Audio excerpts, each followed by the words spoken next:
Hello, hello. Welcome to another episode of Doodles to Dazzle. I'm Charlie. I'm Barbara. And I'm Tsumi. Hi, surprise. Oh, welcome, Sumi. We have a lovely guest here with us today. Yes. Personal friend of ours for many years. And also kind of family. Exactly. So this is Tsumugi Vidal. She's a well-established actor who went to Bollywood, who's acting in Belgium, has many new prospects. She's a very interesting person to talk to, and we're so excited to have her here with us today. Yeah. So, Sumi, this is going to be all about you. Getting to know you, what your journey has been like, and what value you could offer to actors out there looking to pursue a career like you. So, before we begin, how about you tell us a bit about yourself? Okay, so I'm Tsumi. My friends call me Tsumi. My full name is Tsumugi. So I am from Belgium, but I am half Japanese and half Guatemalan. And I started acting about 7 years ago. I started out in India, in Bollywood of all places. And then after COVID, I came back to Belgium and I started acting here. India, that must have been something being in Bollywood, huh? Yes, it was an amazing, unforgettable, crazy, funny experience, to say the least. Yeah. What are some of the most unexpected moments working in Bollywood? Like something that was very different from, say, working in Belgium? I hadn't worked as an actor in Belgium yet when I started in India, so I couldn't compare, but I knew there were a lot of things that were not really normal. I mean, it was very chaotic in India. As an Indian, I can attest to that. It was fun. It has a flip side also, because they are very good at last minute changes and dealing with last minute problems or issues. That's a flip side to it. They know how to handle unexpected stuff that happens. It was very chaotic. You don't get the script in advance. You sometimes get your lines 5 minutes before the scene. How did you do that? I know, right? I suppose that really tested your ability as an actor because, to receive your script 5 minutes before a shoot, that must be crazy. Yeah, so it was really crazy. And you have no choice. You have to do it. There's no other way. There were really a lot of unexpected things. Sometimes I was promised to get a brief from the director, but he was just too busy. And he just didn't get time to brief me, so I had no clue about what I was doing in the story. Right. So you just have to work with what you've got. So you just have to make a choice, like what is my character about, like what is the background story? Because if you have doubts about that, then it's gonna show on screen. Yeah. So you just have to make a decision for yourself before doing the scene. I suppose that makes you also very strong as an actor. Yeah, it does make you very strong because you need to stand there and make choices and perform, not having everything working for you, and so there's no room for doubt. Yes, there is no room for doubt. It definitely helps you, stay on your toes and improvise and yeah. Okay. But why Bollywood? Well, I studied law. Oh, so you're a lawyer? Yes, I'm a kind of a lawyer, a non-practicing lawyer. I studied law, but my parents are violinists, so they are very artistic. So I was played violin for like 10 years when I was a kid, and I knew that I was very creative, and I always knew that I want to pursue something in the arts. But I didn't know what. Then when I was studying, I used to watch a lot of Bollywood movies, maybe to escape the boring side that law sometimes has, because sometimes law can be although interesting, it can be very dry sometimes. So I used to watch a lot of Bollywood movies, And I used to just feel like it was a really nice escape from the world. And Bollywood movies are always about how your dreams are possible and you can achieve anything. It's kind of like a fantasy world in which you can escape. Especially back in those days, I think it often had a bit that a positive vibes, good ending. Yeah, good ending, yeah. Like going against your family, and then in the end they always got together. Back together, and then you got the song, the music, the colors, right? The food. Yeah, exactly. Okay. So that was a nice escape for me, and but that's not when I decided to go for acting. It was still a bit later. So after graduating, I did a few jobs, but I really always felt like I was meant for something more creative than an office job. Yeah. And then I still didn't know like which direction I wanted to go in. I knew I wanted to do something in the arts. So then I just started doing a lot of classes. Either dance class, music class, singing class, acting class. Ah, okay. Yeah, in the evenings after work. And then I thought if I try all those things, I'm going to find out what it is I want. Mm-hmm. Right. That's smart. Yeah. And then I got to know that. That's acting. Incredible. Okay. Not only acting, but acting in Bollywood. So we had to go to Mumbai to make it happen. Yes. Now, I know you as a very mindful person. Do you want to share a little bit about that? Oh, yes, definitely. Well, I think when you're pursuing such a huge dream, you need to have a strong mindset, a positive mindset, because it's something you're probably doing something that not many people are doing, and that no one in your surroundings has ever done before, and so it seems kind of impossible. You can get discouraged easily by the naysayers around you. People might be saying, why are you doing this? Some people with who I study, they were like, why don't you just do something related to law? Right. And so I think you need a strong mindset, and also, going in that path of becoming an actor, you never know, when am I gonna succeed? When am I gonna get the breakthrough? When am I gonna get a big part? So you need to have a strong mindset. So it's really important that you have that, and that you surround yourself with positive people, and you listen to podcasts, other videos on this topic, or So that's why I'm really mindful. I've been on this personal development journey since. For listeners out there, Sumi is of mixed heritage, right? Yes. So you're partially Japanese, half Guatemalan, and you live in Belgium, so you speak many different languages.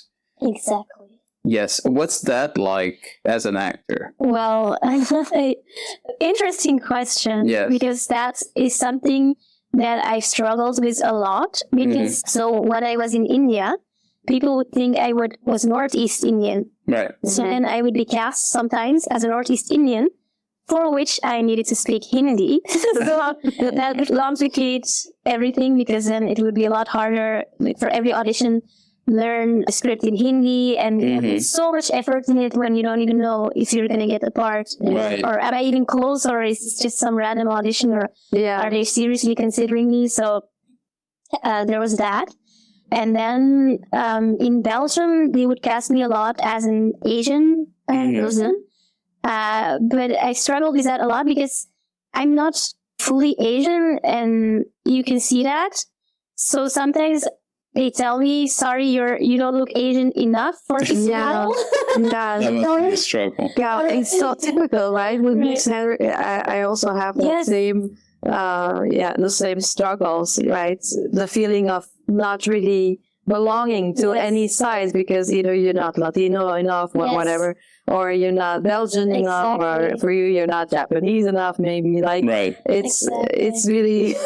Do you feel like the industry is changing a lot now? Because for example, in Disney Plus or Netflix, you see a lot of shows where there's more diversity, inclusivity, and that sort of thing happening.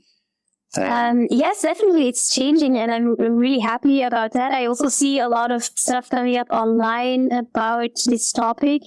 But yeah, it was kind of a struggle for me to find out like where do I fit, and also being a little frustrated because to hear you're not enough that, not enough this, but actually I am Japanese and well, I understand they want a certain look. That's okay, but it's still hard to hear. And what I also wanted to say is that, like, for example, in Belgium, they see me as an Asian. I don't know why I look Asian to them.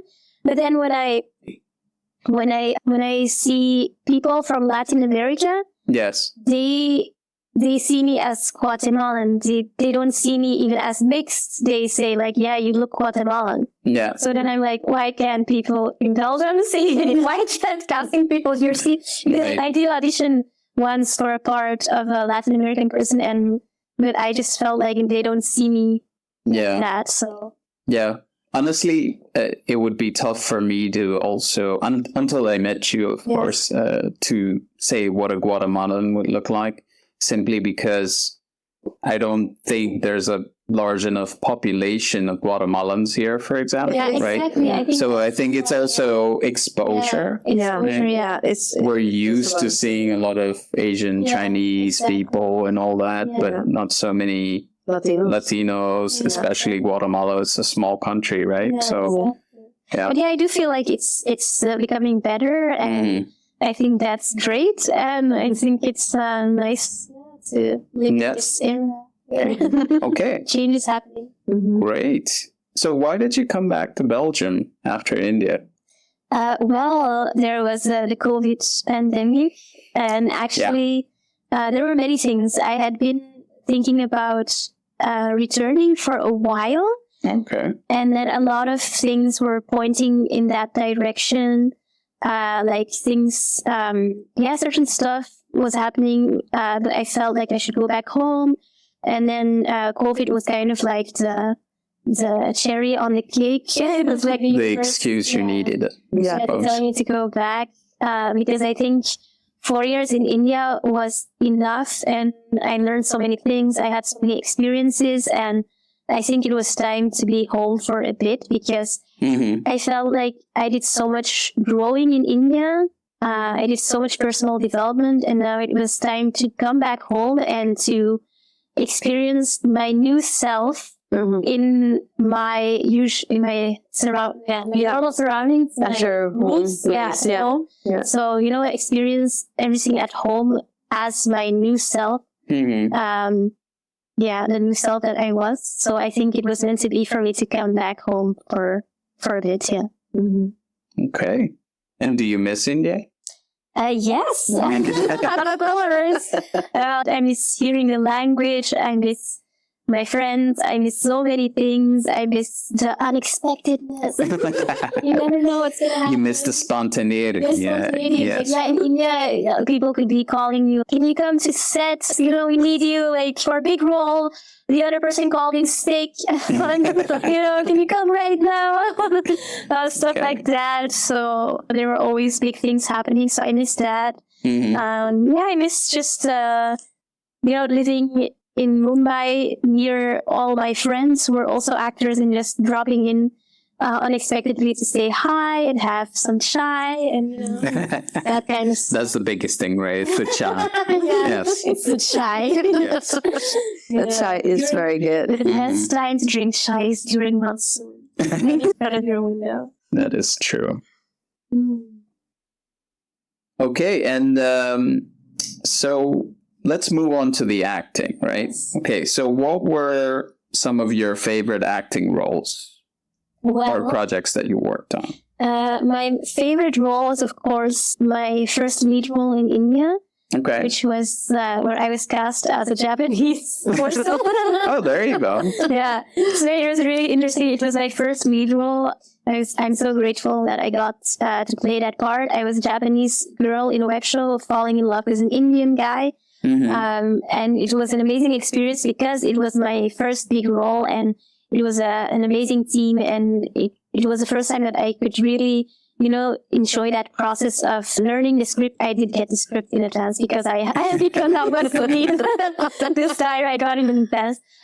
So I enjoyed the whole experience of, preparing for like a full script for the first time. And then being on set and, being in most of the scenes because you are the lead and getting to do that much of work. And and then seeing the end results. And, it was just an amazing experience because it was my first big role. So I will never forget that experience, that adrenaline that, I got the part and then I was on set. But even when I was on set, I didn't realize that this is a huge part. Because it was happening. Yeah, it was happening. Yeah. It just happened so fast. And obviously it's India, so I got the part like 1 week before the shoot. Of course. So I didn't even realize what I had gotten until it was over.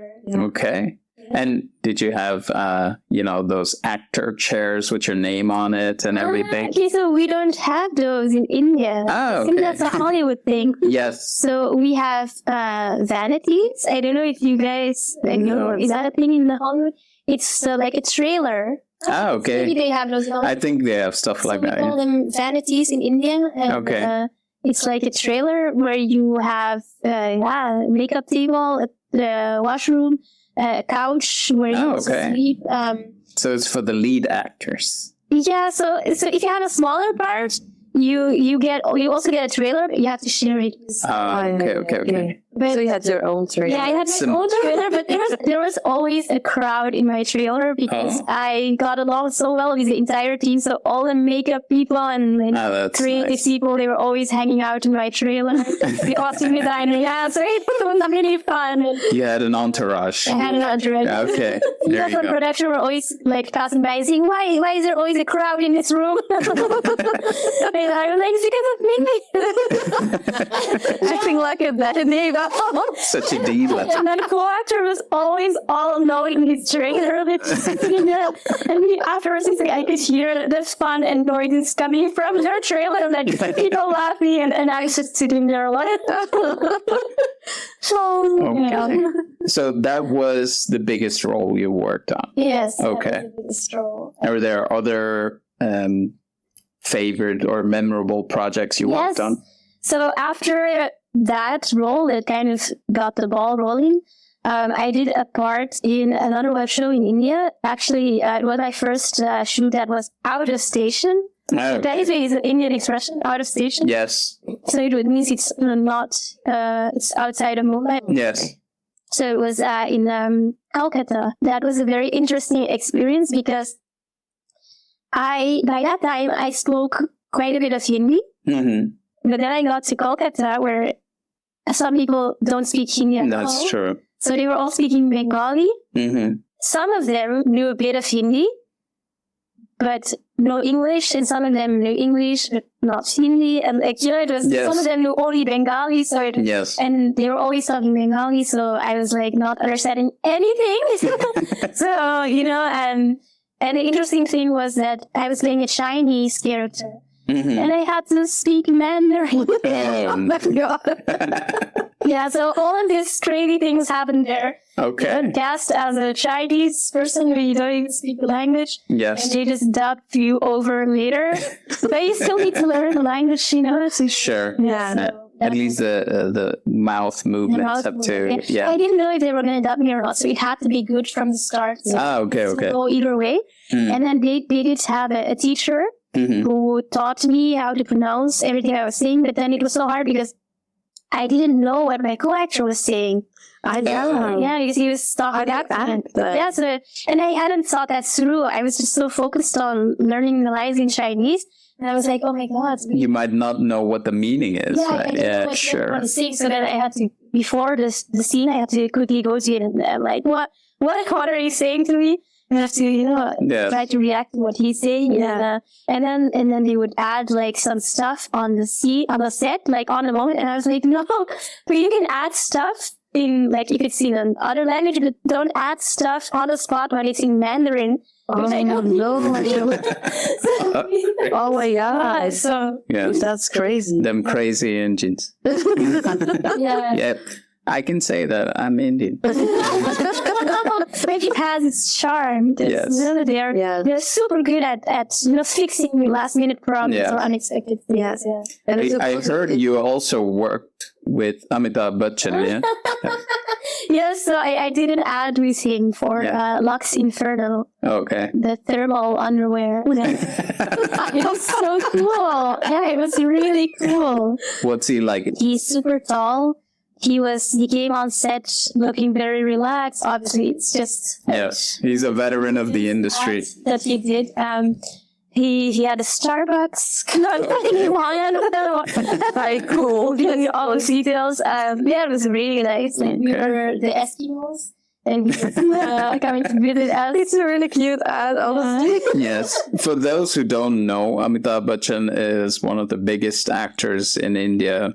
And, now he's an old man, but he's been huge in the industry for decades now. Yeah, it's the biggest. And the most recognizable feature is, firstly, he's tall, but it's also his voice mainly. Yes. It's very... Very tall folks. Yes. Okay. All right. So I was just wondering, what is your dream role? Like, Ooh, well, nice question. I've always wanted to play a secret agent, but then not just any kind of secret agent, one that, goes to different continents and slips into different, local population because, then I can pass for Japanese, Sure. Latin Americans. Yeah. So maybe it would be nice to get a role where I go undercover Mm-hmm. and I speak these different languages, which I have because one of my dreams was always acting in all the languages I know. yeah. And how many languages do you speak? And so I speak Dutch, English, French, Spanish, Japanese, and Hindi. Jesus, Which- that's seven. well, You're, is that a polyglot? I think. yeah. Maybe. Yeah. You're a polyglot. I think so. That's really cool. I actually want to know more. Yeah. I think we should direct a movie. And how do you practice this craft of acting? What do you... I mean, you've been in this industry for 7 years, but you've told me you do workshops and Yes. courses and things like that. So what does that mean exactly? So I have an amazing teacher.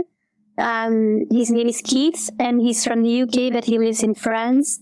And his school is called M2M Acting. And the amazing thing is that during COVID, he started online classes, which we had never done before, because he teaches Meisner technique, which is a very specific acting technique for which it used to be very important to be in the same room as the other person, but then we found out it could also be done online. And then, so he started this thing during COVID. He actually did it for free during COVID, which was amazing because he's normally, he's a very good teacher. So obviously it's going to cost something. So during COVID, he did it for free. And then after COVID, he decided to charge, a little bit, not that much, like 15 euros per class, which is a very good deal to have like such a good teacher in front of you.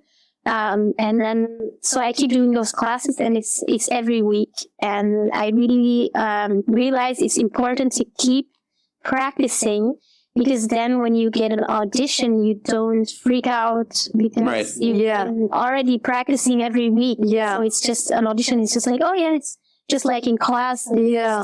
It's like not taking a break from your Yes. craft. Yeah. It's a bit like, I feel that also when, you take a break from making, your artwork, then it's a bit white page fear that kicks in. I think it's a bit similar. Exactly. Yeah. Like you draw a blank a bit about Yes. what to do and how to Yeah. do. Exactly. Yeah. So even after all these years, you do your best to practice Yeah. as frequently. Yeah, I practice as much as possible. I sometimes I miss out a class when I have appointments, but I try to do it every week. Yes. Oh, that's great. What is this Meisner technique? What is it? Basically, it's a technique where you focus all your attention on the other person, on the co-star, because if your full attention is focused on the other person, you're not inside your own mind. Okay. And your reactions are natural because they stem from reacting to the other person's behavior. Right. So me just looking at Barbara, for example, like she just smiled, so that automatically makes me smile. Right. And my smile is natural. It was not like I was in my head saying, okay, my character has a smile now, so I have to smile, and it looks fake. Yeah. So it's getting a bit in tune with your authentic self to express that. Your natural impulse. Yeah. Yes. That's interesting. Yeah, because then you have natural reactions and emotions. Yeah. Okay. And it's crazy what happens when you look at a person in the eyes for a long time, and then a lot of stuff starts happening. Like in class, you had people crying, people getting angry, Wow. people going berserk. Yeah, I suppose that must be very intense sometimes also, right? Yeah. But how does that translate to a role where you're playing a character that is not exactly who you are? You know? Yeah. So I'm just throwing some questions out there. Yeah. So what I just told you about the miser technique and reacting on the other person, that's like a very basic thing that you always have to have in mind. And we do so many exercises on that it comes automatically. Mhm. Then, of course, you have the character that you play, which might be someone different from you. And then, of course, you need to still react to the other person, but you need to have given circumstances in your mind. Right. I can react to the other person, but I'm very shy. Yeah. So, you have to... You have a break all character of that, profile. You're a super spy who speaks Yes. different languages. Yeah, exactly. Okay, and then you have to keep in mind you're from MI6 and out from Belgium. Or from raw Yeah, intelligence. raw. Okay, there you go. And intelligence. Yeah. It sounds really intense and interesting also. Yeah, I just giving you like tip of the veil. Yeah. But that's Right, I could go on because about it. I think the only technique I know is, where the method where they live what the character does. What's that called? Method acting. Yeah. Method. Something say Method that, acting, yeah. yes. Method is different. It's different from minor because for method you go within, and for minor you go outside. So, yeah. Have you ever tried method acting? No, because a minor was something that clicked with me so immediately and so fast that, and to be honest, method, I don't know, it sounds really like intense to an unhealthy degree. For me, I think go unhealthy for me because I would go so deep into it. And, Right. And then you have to live like Your character. If your character is like a spy. I don't know what with that, but method acting. That would be crazy. I don't think I want that. Sounds dangerous. But you have played a role where you're an assassin, right? Right, yeah, I was an assassin. Yeah. Look at the Chinese gallery, man. Wow. I killed my fair share of people. Wow. There you go. Sumi, a very dangerous lady. Okay. And who are some notable mentors or influences? I mean, you mentioned Keith, of course, but are there other actors or teachers or influences? people? Yeah. Yes, definitely. I spoke already about Keith, who is a big influence in my life, in my acting career. And then there's also a friend of mine. Like I hope I can call her a friend. Like her name is Anastasia, and she used to also work as an actor in India. And she I knew her in India because we were in the same friend group. And then later on, like now she's in the UK, and she does these amazing workshops for actors about mindfulness and mindset. Like she did a dream board workshop, like how to correct or how to effectively make a dream board, and chase your dreams with the dream board. And she also did a workshop about how to make a good self-tape or how to get international acting work. And she does all these different workshops, and then she builds up a community of actors. We're in a WhatsApp group, and then we Oh, that's share nice. our results with each other. So That's really great. she has also been a great influence for me. And I still have my dream board. I still meditate in front of it almost every day. That's good. That's Manifesting that abundance. You know, in tangent to that, I have a question. Yes. I think I should ask this. Who's your favorite actor? Oh my God. Other than yourself, perhaps. Well, for a long time, I used to say my favorite actor is Amir Khan Oh, and favorite actress is Priyanka Chopra. so Bollywood actor. Well, Priyanka is not Bollywood anymore exclusively, but Yeah, so at least obviously now there are so many talented people. But yeah, I always used to go with those two because they, like from the start, I've always loved those two. yes, they are very talented actors. Yeah. So they've played a wide variety of roles, and it's interesting how well they play it. Definitely. And Priyanka is also, she also talks about manifesting and she kept on going, even though like in the beginning of her career, there were so many naysayers who were saying that she's just a Miss World who's trying to act, and, Right. but she kept on going, and look where she's at now. Yeah. Yeah. She proved everyone wrong. Okay. Yes, she did. I mean, she's in Hollywood, and she's doing really well for herself. Married one of the Jonas brothers. Okay. And what about Hollywood actors? Oh, wow. That is so difficult because, to be honest, I watch a lot more Bollywood movies. Oh, that's going to be a tough one. I'm afraid I'm not going to be able to answer it right now. But you have worked with some Hollywood actors, right? Big names. Like Chiwetel Ejiofor And Emilia Clarke. Emilia Clarke. Yeah, so, okay. you still remember that. Yeah, so they shot a movie in Belgium some time back, and I had an extremely small part in it.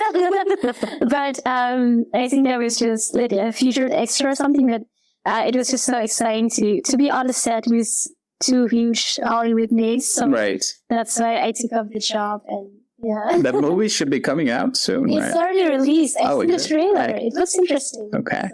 So if you want to see Tsumi, you can... what was it called again? Child people? The people. Pods Generation. Pod Generation. I was going to see the podcast. This is a podcast. So, can you share a few insights or advice for aspiring actors who want to improve their craft? Well, I have two things. I would say, yeah, first of all, keep working on your craft. Like I said, I take weekly acting classes, and also just keep auditioning. Auditions are also really a good place to practice your acting. Secondly, I would say you have to be on the casting director's radar. So, you're not going to get offered a part unless people know about you. So you have to make sure, are you in the right places? Do you have, when they Google your name, does your IMDb show up, or your eTalenta? eTalenta is a website for actors in Europe. Okay. Does it say everything about yourself that you can do, your special skills? Is your profile complete? Are you in touch with the right casting directors? Like, figure out, like, what kind of roles do I want to get, and where do I fit in? And then, am I on the radar of the casting directors who cast those kind of roles? Right. And think big, not only in your own country, but maybe outside of it too. Right. Well, I think with your experience working in Belgium, it's a small industry here.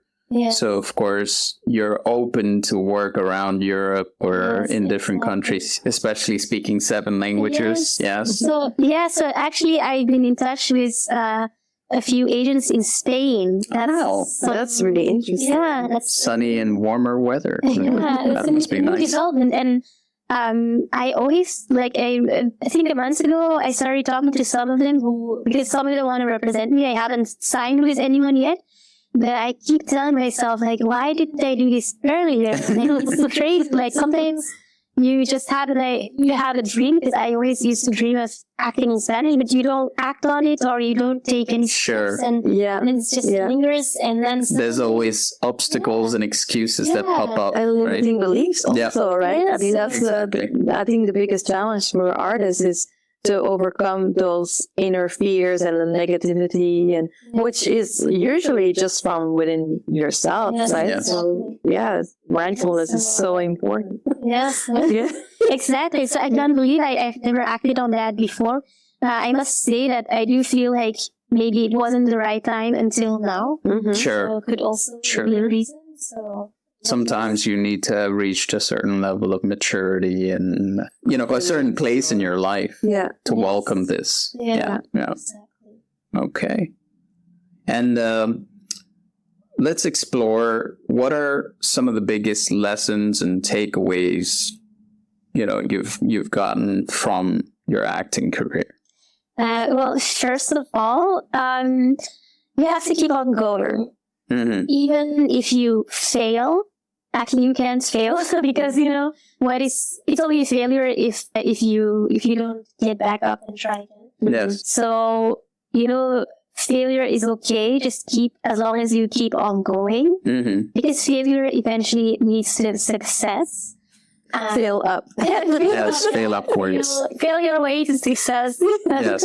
Because I think a lot of people give up when they hit first obstacle. I've had so many obstacles, so many times I wanted to give up. When I was so close to getting a lead role and I didn't get it. When I got really negative, not constructive criticism from Indian casting directors. When I also in Belgium, when I really thought I was going to get a part and I didn't. So many things when I didn't get an acting part for many months. But you have to keep on going, and sometimes it looks like nothing is happening, but anything can happen anytime. The situation can change. In a matter of seconds. So keep on going, keep believing, and maybe don't compare yourself to That's others. a good one. Yeah. Because comparing doesn't help. It only makes you feel bad about yourself, and everyone is on their own journey. Yes. So, and I do believe that, your time, if it's not happening now, your time will still come. And, most of all, enjoy the journey. That's why you do it. Yeah, that's why I do it. Because I always used to think, I'm going to be so happy once I get that part, or I'm going to be so happy once I get a lead part. Yes. But then that thing comes, and you still want something more, or something bigger, or something else, or you say no, but I want to get a lead part in that kind of show. And then I realized, it's never ending, and that's why we're here, for the growth that happens on the journey towards our goals. So we need to enjoy the journey. Okay, so lastly, was some of the most pivotal moments or experiences that shaped your acting, Well, now I have to go back to Keith as my acting teacher. So what has shaped my approach to acting are his teachings, because thanks to his technique, I've learned that acting can also be very therapeutic. Because what we often do when we get a scene, I didn't get to that when you asked me earlier about acting, but I'll speak about it now. So he uses the Charbi technique to do a scene, which means that you find out what your character is trying to achieve in the scene, and you substitute it with something in your real life, something that's happening right now, not something from the past that's been dealt with. Something that's active now, and then you're going to use it in the scene, and that is so therapeutic, because sometimes you resolve the issue by using it in the scene. Because sometimes you want to say certain things. For example, you have an issue with a relative and you want to say certain things to them, but you never got the chance to say them or to vent. And then you get to do that in the scene, and it's kind of like you get those adrenaline out of your system, kind of.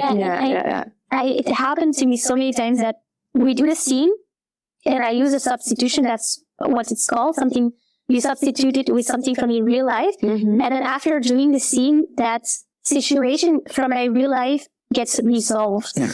Yeah, that's nice. So many times. That's good. Because you're kind of putting that energy out there. Yes. So maybe we don't even have to deal with the actual people we have issues with. It's just... Well, maybe it's not constructive to do so. Maybe it's better to let it out. Yes. And then, I think more so is just about the act of letting it out, right? Yeah. Okay. That's But it doesn't always have to be like something huge. Like right. Sure. It could also be like, oh, I auditioned for this big part and I'm not hearing back from the casting director. Right. Yeah. And then you use that, like that fear, anger, and then suddenly the casting director replies because you've been channeling that energy and putting it out there, like, please give me an answer. Yeah.